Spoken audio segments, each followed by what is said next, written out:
Welcome to another video by the Blue Tongues of Hell for some more Hilda Chronicles. This 14th chapter is called Possessed. A moon had passed since the kings of Helheim and Muspelheim had left for the Nibelungen Mountains. Without their rulers, both realms were fragile and disorganized. They could be just one undead infestation away from crumbling into chaos, especially since most guards on the lookout for incoming biters or snappers had decided to put their feet up and play while the cats were away. Some had completely abandoned their posts and gone fishing for fun and games at the tavern.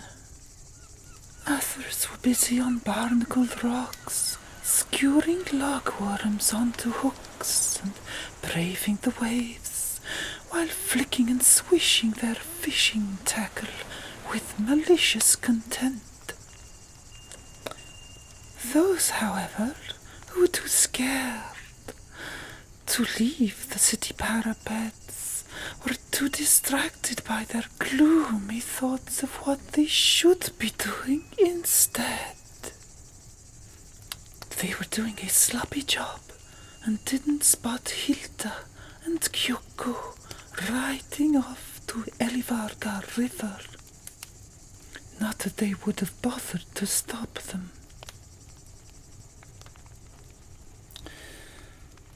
Kyoko didn't particularly want to risk a trip into the undead wastelands, but she didn't have it in her to decline Hilda's invitation to visit the Raven statues. To put it mildly, Asmund's sister wasn't an authentic model of joviality, and Kyoko knew something was troubling her. But if they could survive this short time together on the plains without getting bitten or stabbing each other, perhaps a bud of friendship might poke its head out of this god-forsaken land. Hilda's attempt to make amends might actually be sincere. Elivarga River was a hungry Jormungandr ready to whelp. The dark green banks were sodden, and it wouldn't take more than a raindrop for the swelling river to overflow. There was a musty breeze in the air that must have slunk out of the rotting woods, a stone throw away on the other side of the grey flow. A field of scorched ferns stretched out from Nebelwood like an insatiable disease, an army of poisonous worms heading to drown in Elivargar. Hilda plunged along the soggy grass up to the raven statue where Skuld was buried. Her nipples hurt. That brat must be whining again. More milk, more sap, damn Nidhogger. She took a deep breath and fathomed the dark woods for signs of life. She heard neither calls from the silent roots nor the nostalgic sound of familiar galloping hooves. Freya, I need you.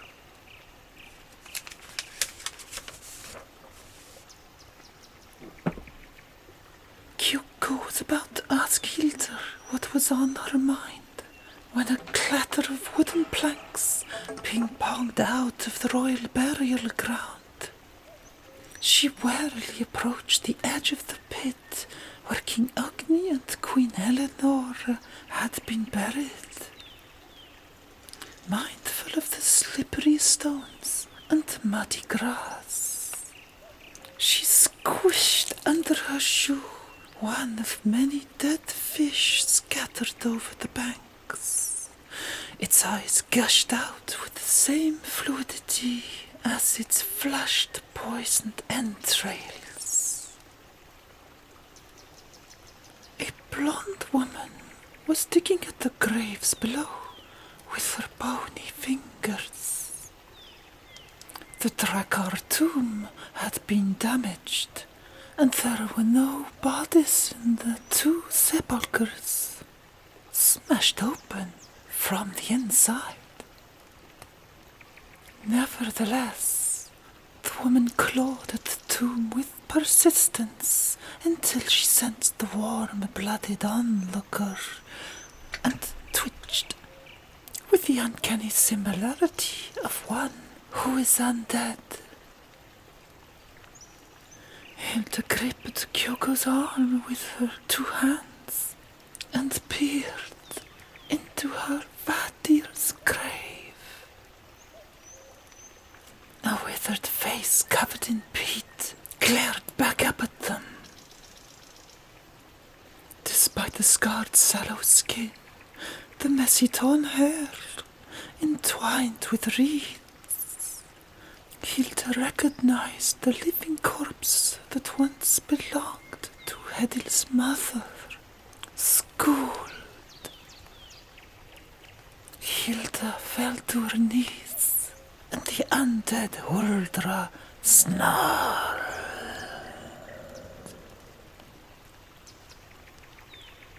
I was hoping you would be dead still, said Hilda coldly.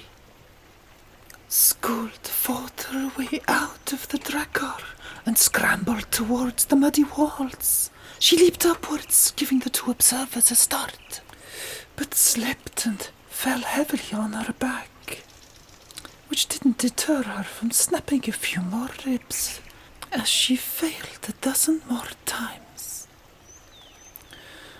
I'm sorry, Kyoko. We're wasting our time here. She's like the rest of the biters now.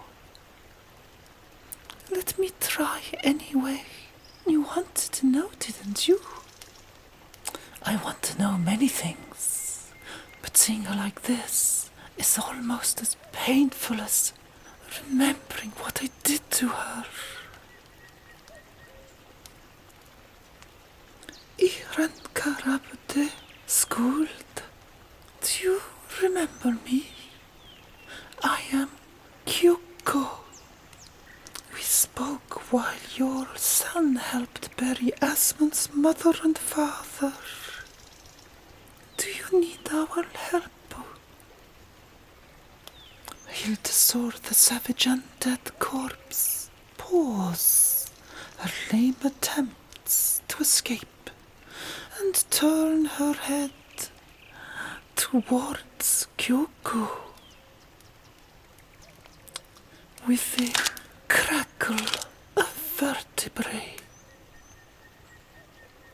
You can hear me, can't you? Skuld emitted a low growl and slowly scratched her moist cheeks with her 2 gaunt hands.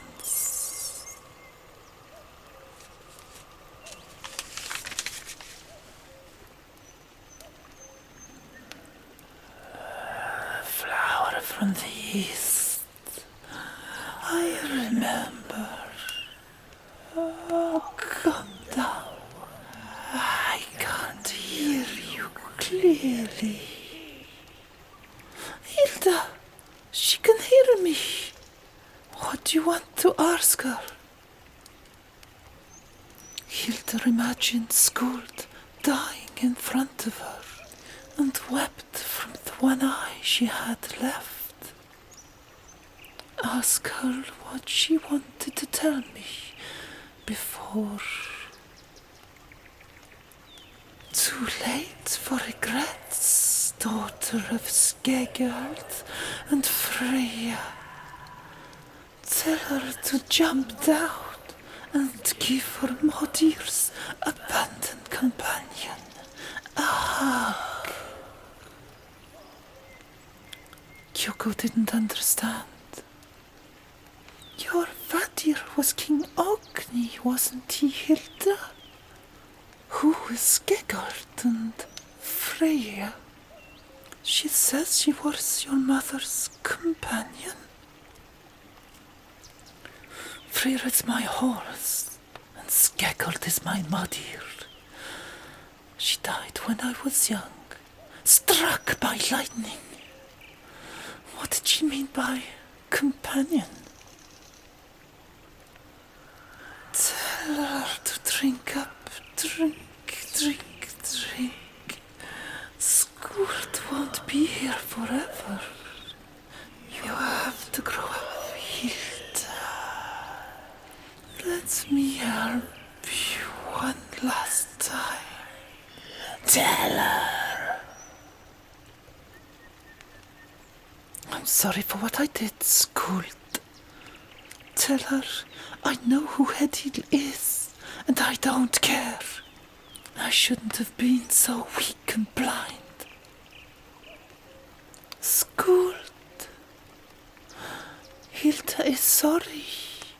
She loves Hedil, your son.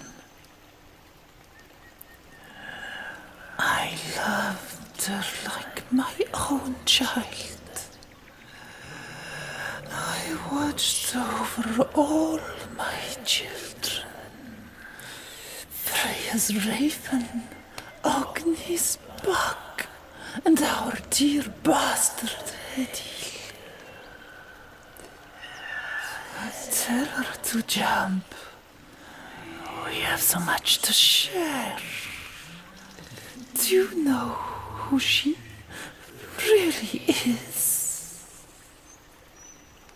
Kyoko, what is she saying?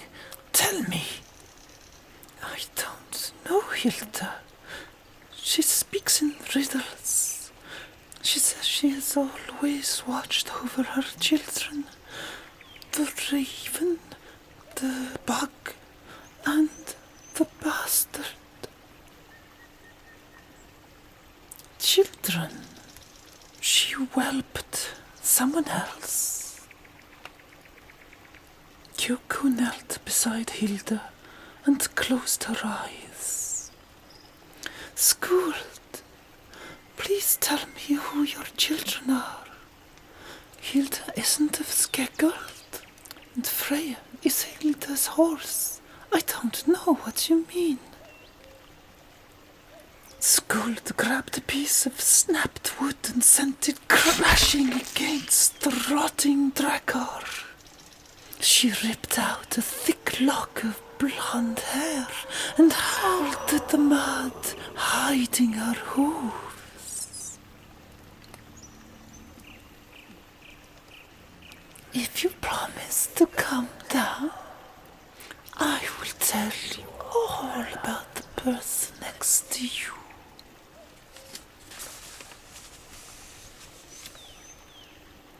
I promise I will. Tell me. Would you be shocked if I told you she killed me, the mother of her beloved Hedil? And why? Because she thinks they share the same parent, the despicable King Ogni. She isn't entirely delusional, though. Skegard and I plan to have our own children. However, the urges of a young prince crushed our dreams and tore us apart forever. Skuld screamed a hellish howl and tore out more hair. Blood! I want to bite your throat out and warm my frozen bones. Look at what you've done to us all. She did this. Skuld, struck her own head with a rock multiple times and hid behind the Drakar's stern. She suddenly appeared afraid.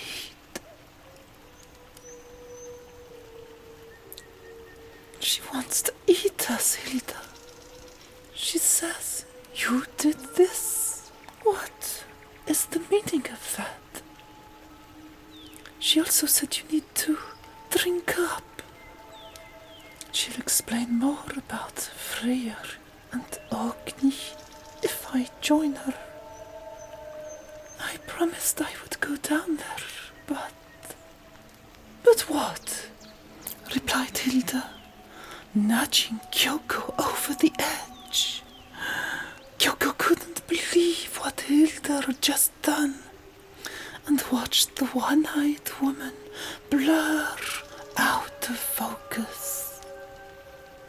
Before Kyoko cracked her skull on a rock below, Skuld dashed out of hiding and caught Kyoko with the tender grace of a doe.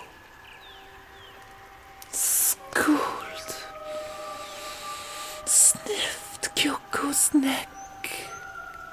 In a flash of uncontrolled hunger, she ripped through Kyoko's rough flax dress and pressed her broken teeth against Kyoko's bare shoulder. No blood was shed.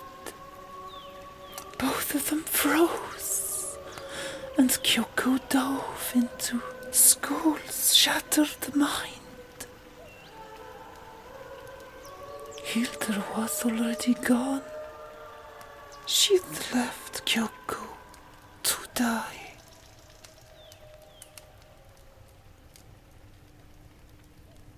Why hadn't the blue flames spoken of Freya, of Skeggald's death?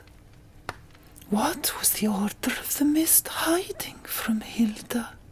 She was the Order. A visit to the estuary was plainly overdue, and besides, she was out of potion and had to get a refill soon. Hilda didn't really care if she needed the perpetual treatment. It was all she had left from Almodir, and it gave her confidence and balance. She popped the cork and swallowed the last few drops from her leather pouch. Her body had always screamed for more after the death of Skeggald. The young Hilda had fled for the woods to seek help from the Huldra when she'd felt bewitched for the first time. Skeggald's close friend, Skuld, had calmed Hilda with the same drug, and ever since she was hooked. Almodir's drink was meant to boost her vitality, sharpen her mind, and was said to even prolong life. Hilda didn't feel balanced or well, but she couldn't resist Skeggald's elixir. Nobody greeted Hilda into Bloody Hoof Caves. The howling cauldron was quieter than usual, and Hilda couldn't hear the blue tongues enticing her to jump into the well. The ochre chamber made a weird, deep, pounding noise, and the floor was trembling ominously, simmering almost. She looked into the flames and ordered them to reveal the past. Show me when my Vadir met Skeggald. Show me my Madir's death. Show me all of school's children. The well remained silent, though a deep voice from behind her called her name. What is it you want to know, child? Freya! Hilda instinctively ran to her equine protector and slammed into his chest, arms wide open. I thought you were on my side. Always, replied Freya in thought, and this time Hilda heard him. The sapphire flames burst out with luring cacophony.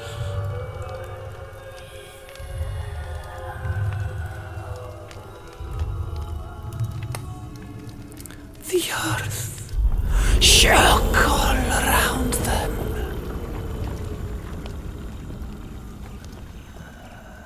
Kyoko lay in the mud on top of undead Skuld. They were elsewhere, sharing Skuld's memories with mind-scorching clarity. Skuld was once a Norn Guardian candidate for the Well of Orphan Webs.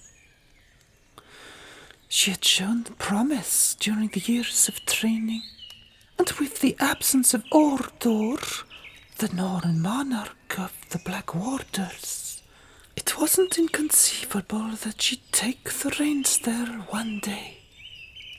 Voluspa had foreseen it. It was compulsory for an acolyte of the Scrying Well to take daily sips of the water. Not many could stand the taste, let alone the depressing side effects. One drop of the infamous oily sap would send you into a whirlwind of visions that had killed far too many Guardian acolytes. The powerful influx of information drove some mad. It clung to your nerves and thrust the drinker for hours into a fog of dreams that they would usually forget. Skuld would dread the morning tasting ceremony. It made her sick. She felt weak and couldn't face the weight of gravity anymore, or the glare of sunlight.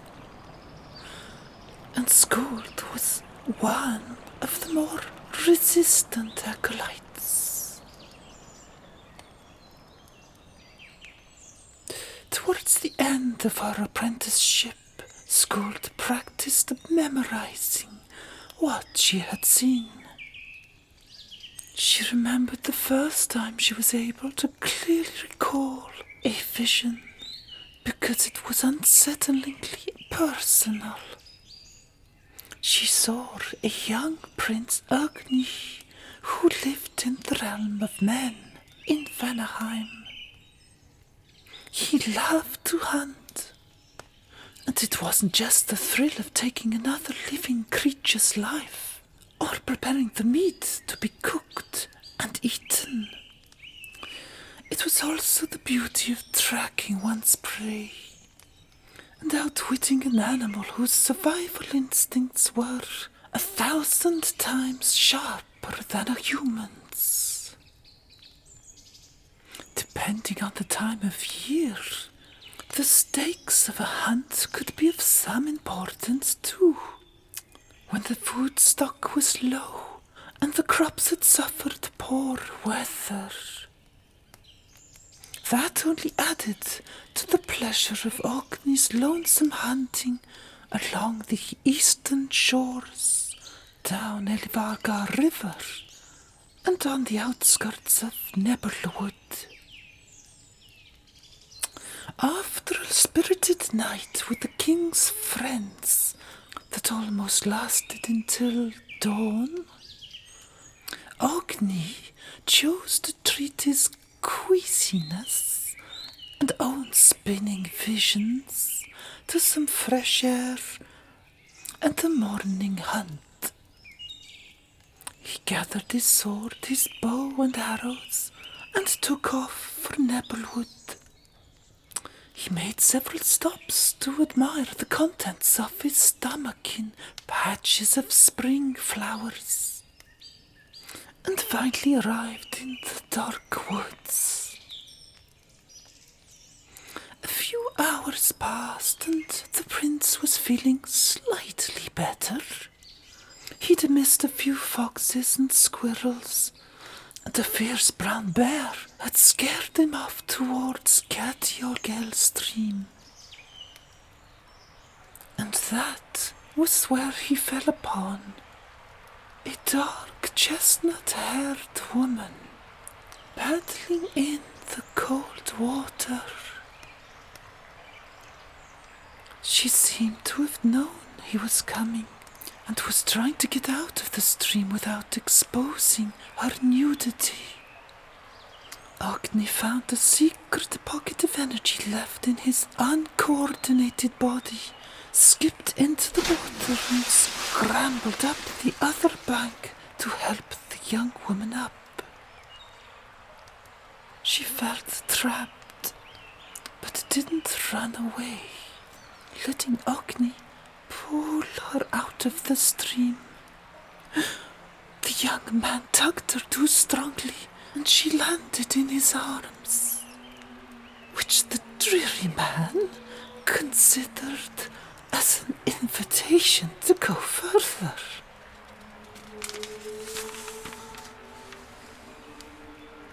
He then slurred a few sickly-smelling words about her beauty and dribbled a few acrid lines about how soft her skin was. But he didn't seem to hear her complaints or displeasure when Ogni forced himself upon her, pinning her on the dewy moss with his great body like a dead weight. The bite marks she left on his neck and the deep scratches and bruises on his ribs confirmed his befuddled opinion that the woman had appreciated his performance. When he woke up much later by the singing stream, a doe stood over him. He couldn't read any expression in her dark pebble eyes, but didn't understand why the animal would be fearlessly standing there. The doe watched the quiet man for a while, puffing clouds of woody mist into his face, until a faint tremor from the forest frightened it away. Ogni hurried home on foot, unable to find his horse.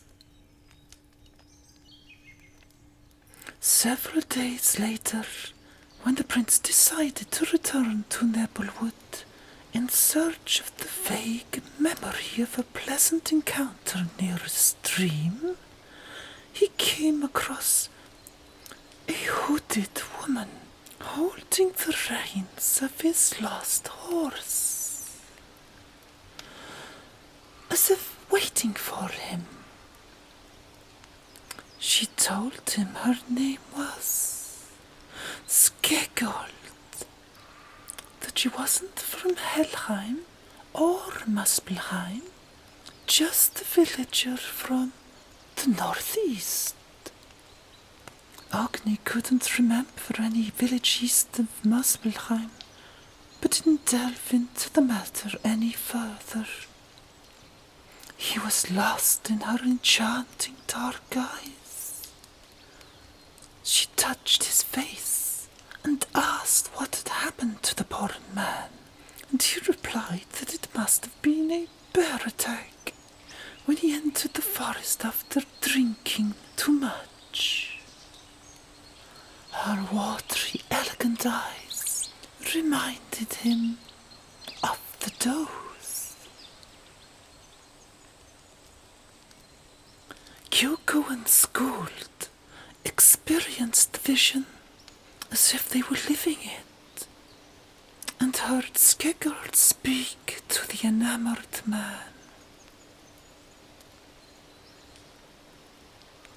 In our village, when someone does what you did to me, they either die a painful death at the hands or teeth of their victim, she said, giving him his horse's reins. Or they have to pay their debt by inviting the victim into their lives. I don't remember doing anything wrong, Skegard, said Ogni, without any confidence. You fell into my arms. How was I to resist? Those were the words I was looking for. How do I resist? Said Skegard, leaving the prince to think about her offer. Ogni didn't waste much time and galloped after her, offering her his horse and inviting her to join him.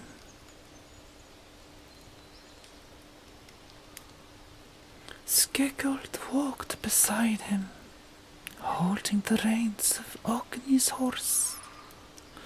The prince watched her wipe a teary eye and softly stroke her stomach. I'm glad. I wouldn't have wanted your son to not have a father. Kyoko imagined how the sad story was going to end. Poor Skegard. Leaving the woodland life behind was as distressing as a fish out of water. Skegard had accepted this human as her companion, and their fraternal twins, Asmund and Hilda, were a rewarding compensation. She had removed Asmund's bottom antlers at birth and rolled them up in a blue cloth, the only item she had kept from the life she once led in the underground villages below the giant ash tree. But she did miss Skuld. She had lived with Skuld for as long as she could remember. They haven't ever had children, for obvious reasons, until the day one of their equine Huldra friends offered to help them. The unpleasant mating had been completed in a human state, which allowed the offspring to remain human, if required, for much longer times. Children didn't need to drink Limenosia potions to play as men, until puberty, that is. And that meant they could blend in more easily with the men and women of surrounding realms. Infiltration had higher success rates that way, according to the Norns. Skegard had no interest in spying on Vikings. She had declined Völuspá's assignment to seduce a man from Helheim, and didn't want to get tied up in such schemes. Of course, she wasn't fond of hunters, and she didn't appreciate the way men cut out chunks of nebblewood as if they were slicing cherry pies. But she didn't want to go to war for it. She led a quiet life with Skuld, and soon they would be blessed with a child. First, she had to wash away the acrid scent of the huge man she had been with, and did so in Cadiogel stream. And then Ogni raped her. Ogni had hated himself for it, and tried to make up for his crime all through their marriage. Many summers later, after the death of Ogni's father, Voluspa asked Skeggold to be more proactive in her undercover mission as Queen of Vanaheim. Skeggold had completed her mission without even wanting to. She was King Ogni's beloved and trusted wife. And yet, Voluspa wanted more from her. A tragedy would be useful. A loss in the family. The son, if possible. Send the daughter to me. Skeggold would not hear of it, and ignored any orders from the caves. The Order of the Mist had never been of any concern to her, and she wished their scheming would just disappear. Her love for Skuld had withered in time, although she knew she could never forget her. This thought pressed Skuld's cold heart, even in her undead form. This refusal to follow orders didn't suit Voluspa one bit. Shortly after the news of Skeggold's rebellion, the latter ended up scorched to cinders by lightning, ironically leaving the two twins to grow up without their mother. Had she decided long ago to kill the prince, she would have perhaps led a more peaceful life with Skuld and the two children under Nebblewood. The fading memories of this old vision had tortured Skuld. It had harmed her relationship with Skeggold, although they had both chosen to raise a child. Skeggold and Freya's child. When the distant crimes of the future had become nothing but faint echoes in a vast cavern, the jigsaw events Skuld had once foreseen,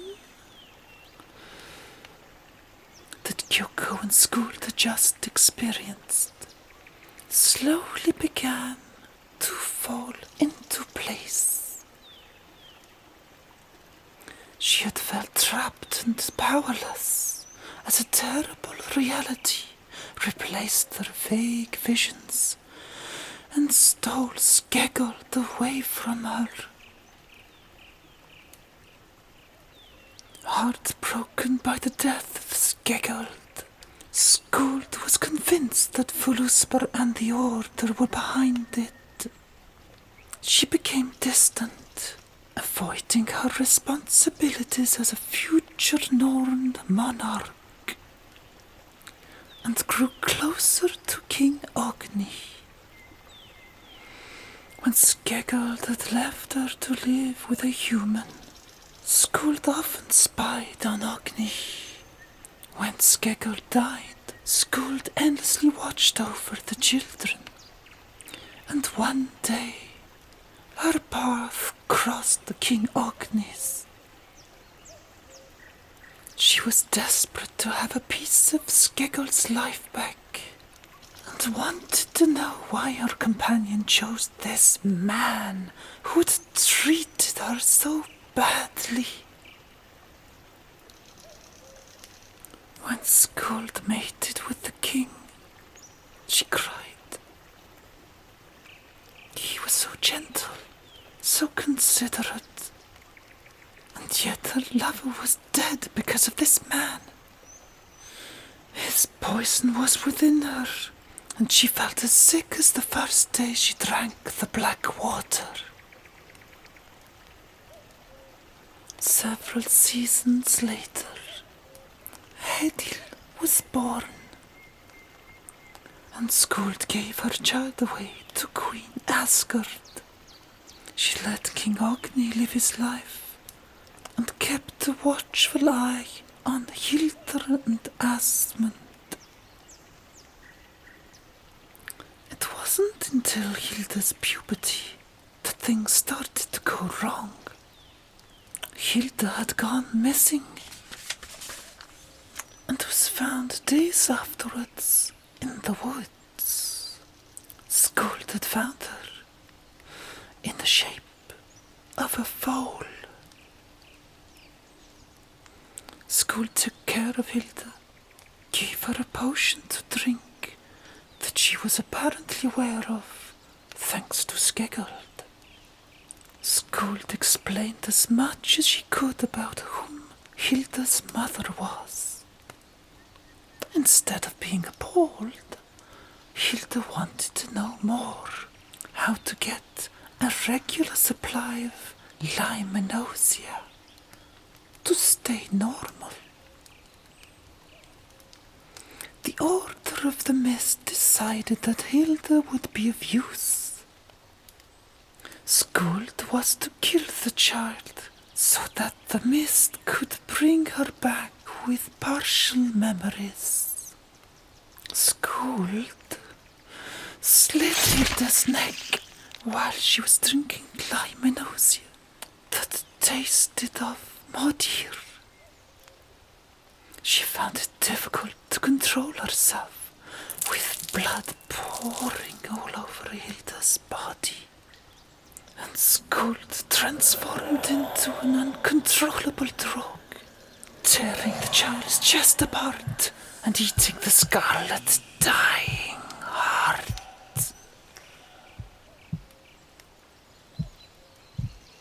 Hilda was brought back to life with a new heart, but not her original one.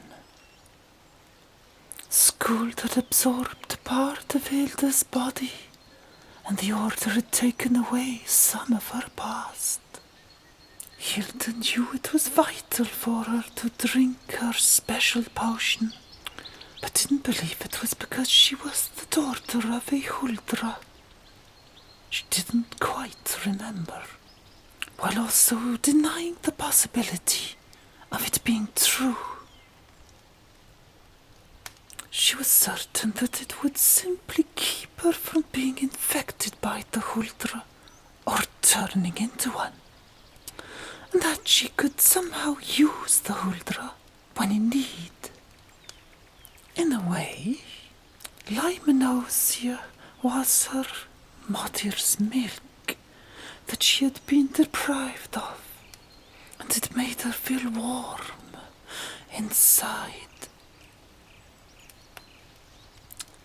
For Lusper would deliver pouches of Limenosia to Hilda throughout the years, while insisting on how contagious Huldras could be.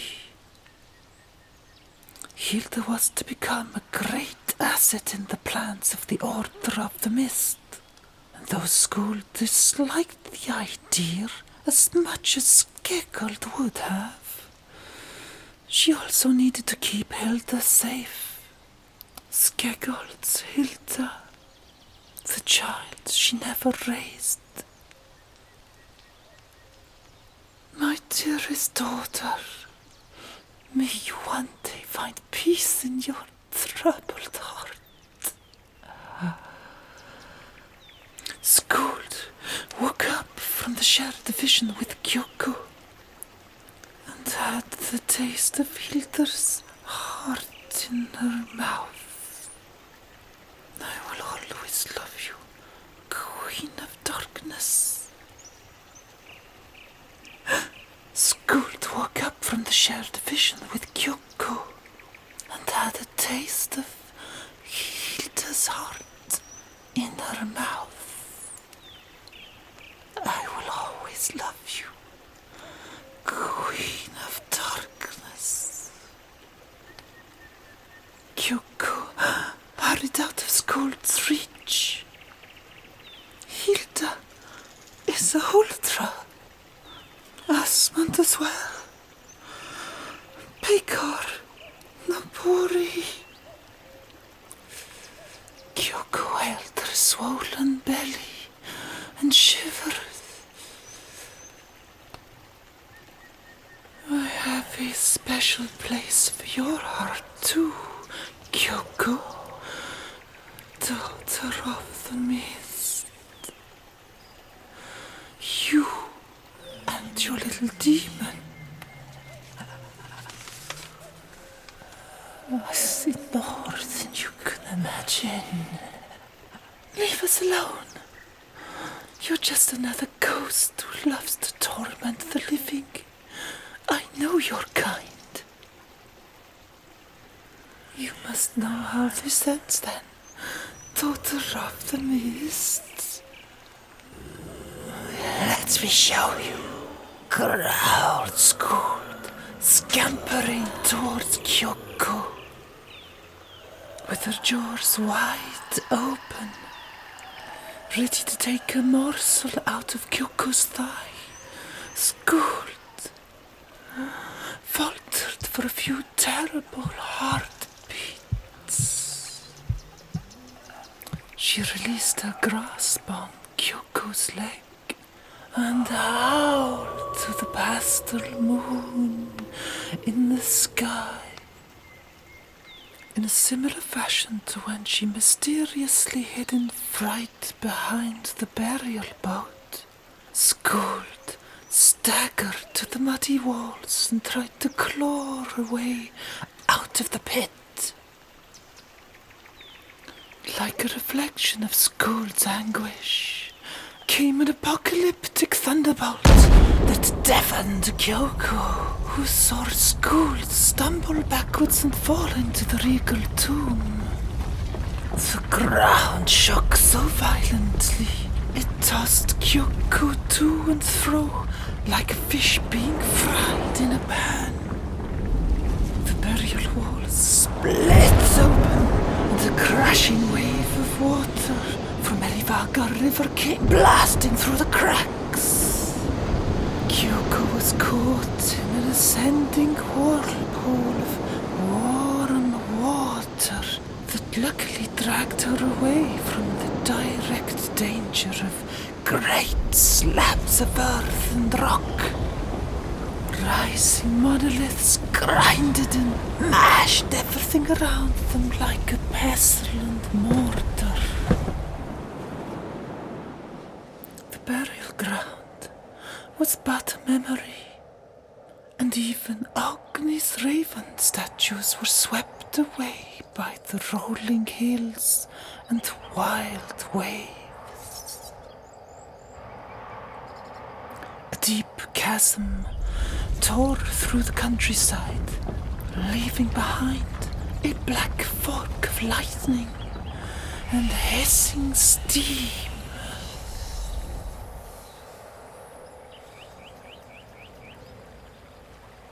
Kyoko was washed up on the plains, quite far away from Skuld's demonic hunger. A giant raven lay beside her, peacefully observing the scene of devastation in the distance. When she coughed out leaves and muddy water, Kyoko noticed she was not alone. The waves had flattened the tall grass, and now dozens of undead bipeds could be seen coming to their senses. Skuld was one of the first scavengers to get to her. But this time, her eyes weren't as bloodthirsty as before. They had a violet shimmer, and her stare was softer.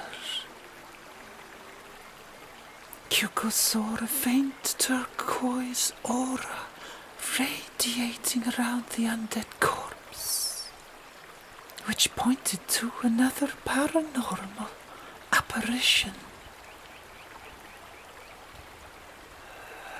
Don't fear me. My dear Skuld will not harm you for now, said a ghostly voice. Kyoko sat with her back to the fallen raven sculpture, believing this possessed corpse of Skuld or not did not change the fact that she was surrounded by other packs of undead creatures. Who are you? Hildar's mother. I've been watching my dear Skuld for so long. My daughter has polluted her mind, like the poor souls around us, said the ghost, forcing Skuld's ragged body onwards. I know what you've done for her lost son, and I owe you my respect. Maybe offer your help instead, please, said Kyoko, beginning to panic. Stop my poor Skuld eating you alive.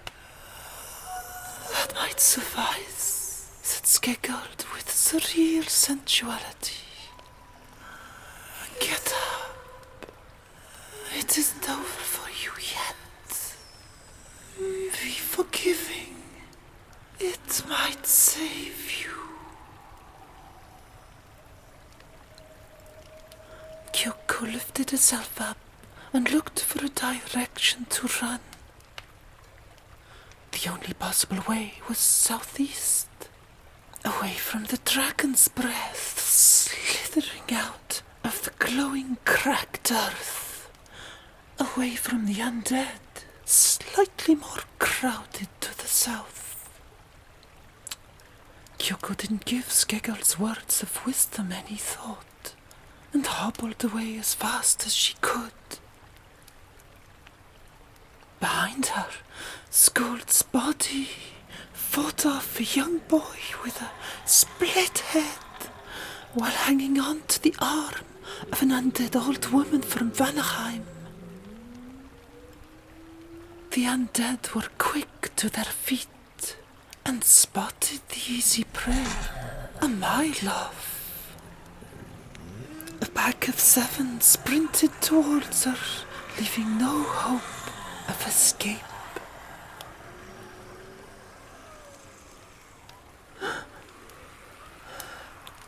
Little Niji, this is when we turn blue and join the misty people, said Kyoko to her unborn child.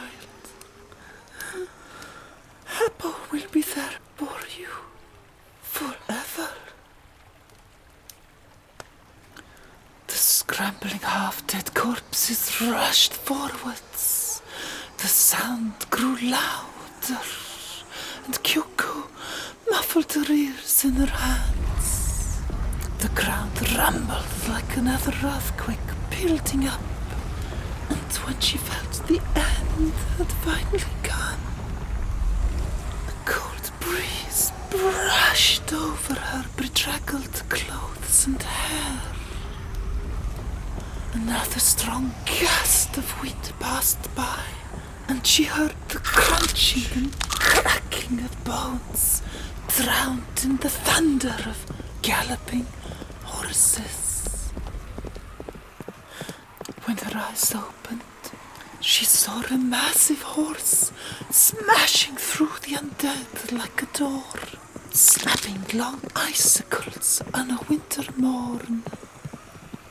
Another smaller horse circled round the distracted undead and bashed them over with the bulk of its sensuous, pale body. The two horses battered the biters before any could get near to Kyoko or dig their teeth into her wet clay skin. The enormous fjord trotted up to Kyoko and stood in front of her protectively. Kyoko patted the bridge of its nose down to the muzzle and thanked the animal kindly.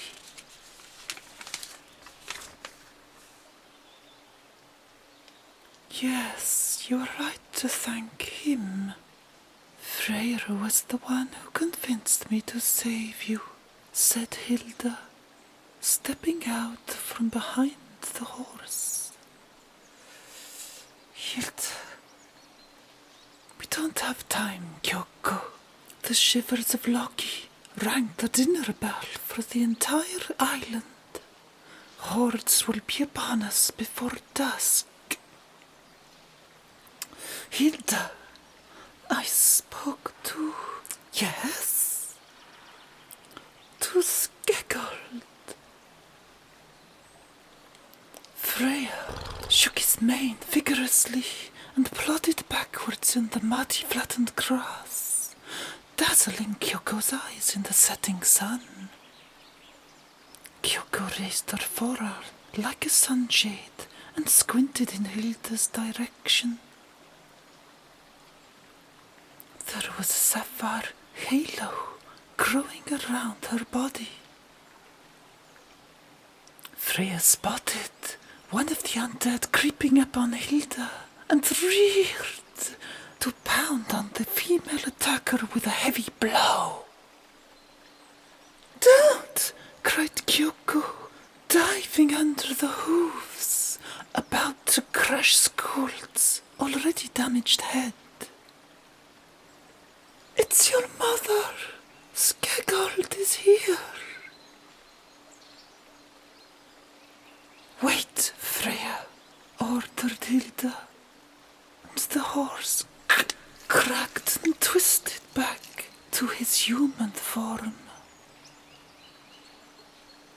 "This is the dead Huldra that tried to eat you. Don't you remember, Kyoko?"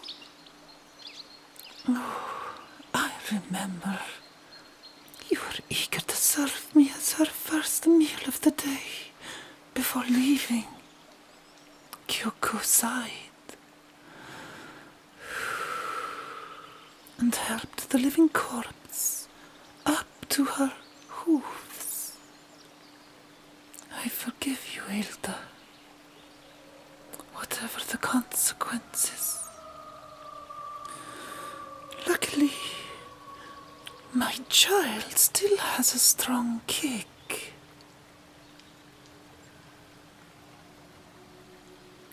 "Why did you say this was Skeggold? This is Gould." "She is possessed by Skeggold's ghost." "Skeggold? She can't be." "She says your Vadir has served you well," said Kyoko, holding Skuld's frail hand. "Ogni wasn't a bad father, a sloppy king. Skeggold says not Ogni, but Freya." Hilda felt slightly nauseous She didn't argue and delved into Freya's dark eyes. She smiled, thinking of how he had just told her the exact same thing in the Howling Cauldron. I've always known somehow, she said telepathically to her biological father. Agni wasn't entirely evil, you know. He just made a few bad mistakes.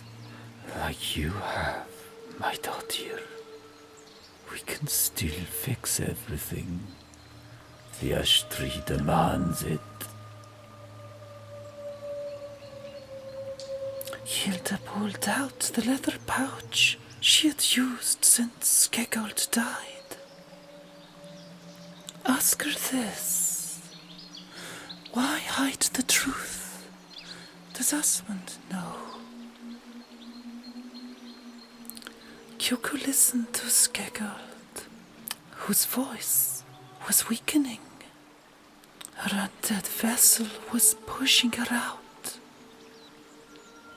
Skeggold says Asmund inherited mostly all of King Ogni's humanity. He has little Ultra in him. She says, you, however, are a pure breed, Hilda of the Ash, daughter of Freya and Skeggold. The Limenosea kept you human for as long as you continued to drink it.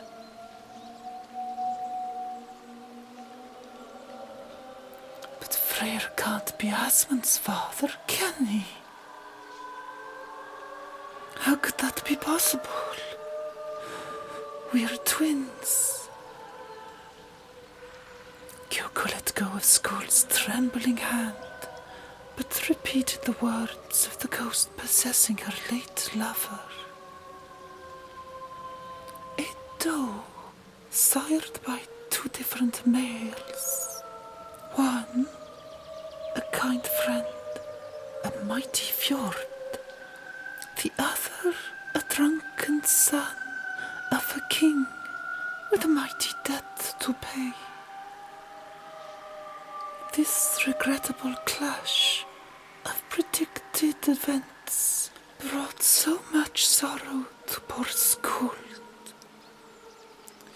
who will try to kill us shortly, and much happiness to your mother, who watched you grow into such wonderful people. Even after Skeggold died.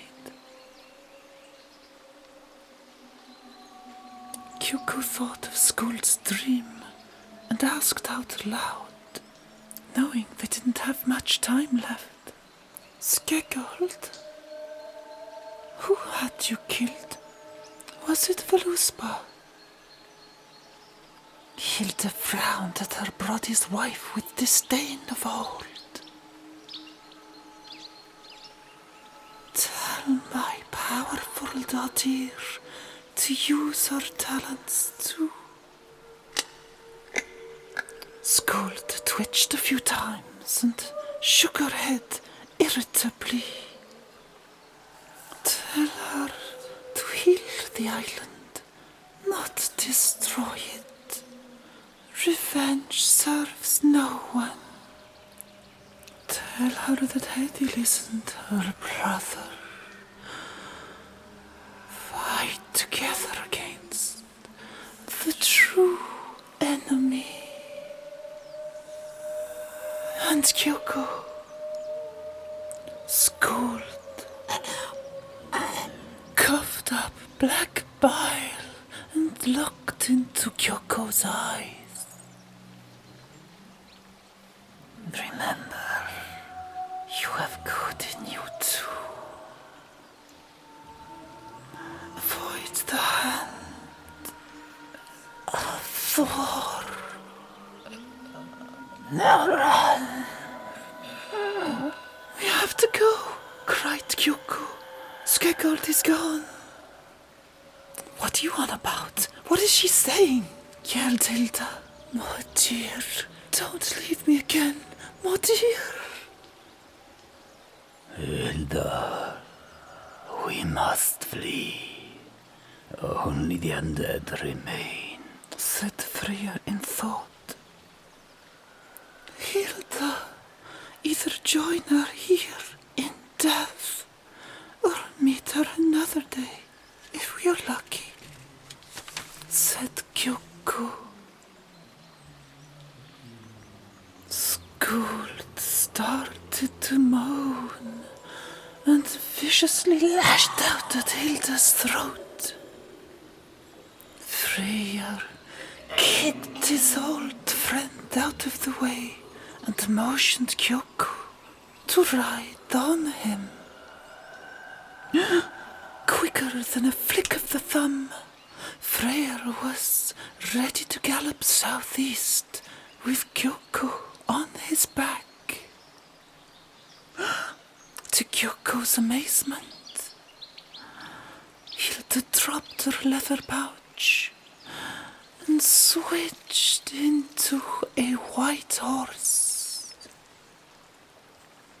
Hilda dashed forwards, even faster than her father. Behind them, an army of the undead spiraled over the plains around the fiery chasm that had split the island in two. See you next time for chapter 15 of the Hilda